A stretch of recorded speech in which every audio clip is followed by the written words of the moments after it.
एक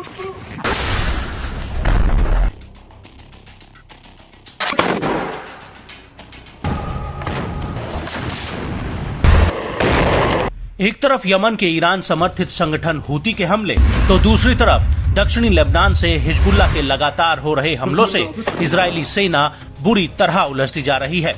वहीं गाजा के भीतर हमास की सैन्य शाखा अल कासिम ब्रिगेड और अल कुद्स ब्रिगेड इजरायली सेना के लिए बड़ी मुसीबत बन चुके हैं, जिनसे पार पाना फिलहाल आईडीएफ के लिए काफी मुश्किल नजर आ रहा है।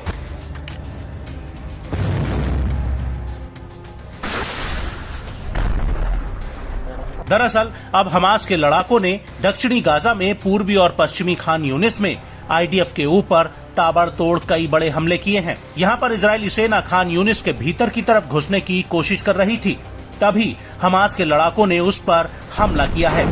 इसको लेकर अल कासिम ब्रिगेड ने कहा है कि उसने हमद शहर के एल टावर कॉम्प्लेक्स में इजरायल के 2 सैनिकों को निशाना बनाया है।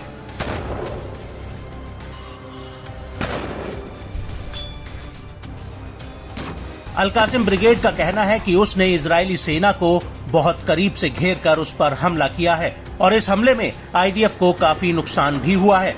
अल कासिम ब्रिगेड का कहना है कि उसने इजरायली हेलीकॉप्टरों को मृत और घायल सैनिकों को रेस्क्यू करते हुए देखा है।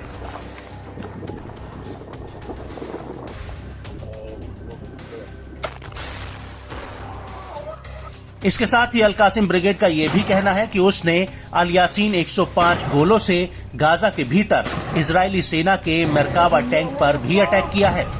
अल कासिम के लड़ाकों ने इजरायली पैदल सेना की 2 यूनिट के खिलाफ विस्फोट भी किया है, जिसमें आईडीएफ के कई जवानों को नुकसान हुआ है। यह हमला हमद शहर के और जे टावर कॉम्प्लेक्स में हुआ है।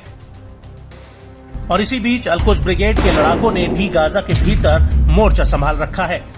जब अल कासिम ब्रिगेड के लड़ाके ये हमला कर रहे थे, तभी अल कुद्स के लड़ाकों ने भी हमद शहर के भीतर एक अपार्टमेंट को बारूद से उड़ा दिया है। इस अपार्टमेंट में इजरायल के 6 सैनिक पोजीशन लिए हुए थे।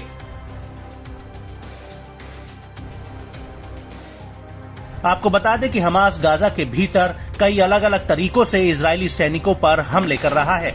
हमास के लड़ाके खंडहर पड़ी इमारतों में बारूद बिछा रहे हैं और इन बिल्डिंग्स में आईडीएफ को बूबी ट्रैप में फंसाकर उसे उड़ा देते हैं। इसके अलावा सिर्फ बिल्डिंग्स में ही नहीं, सुरंगों में बूबी ट्रैप लगाकर भी आईडीएफ को निशाना बनाया जा रहा है। कई मामलों में तो हमास के लड़ाके आईडीएफ टैंकों पर सीधे रॉकेट लॉन्चर से हमले कर रहे हैं।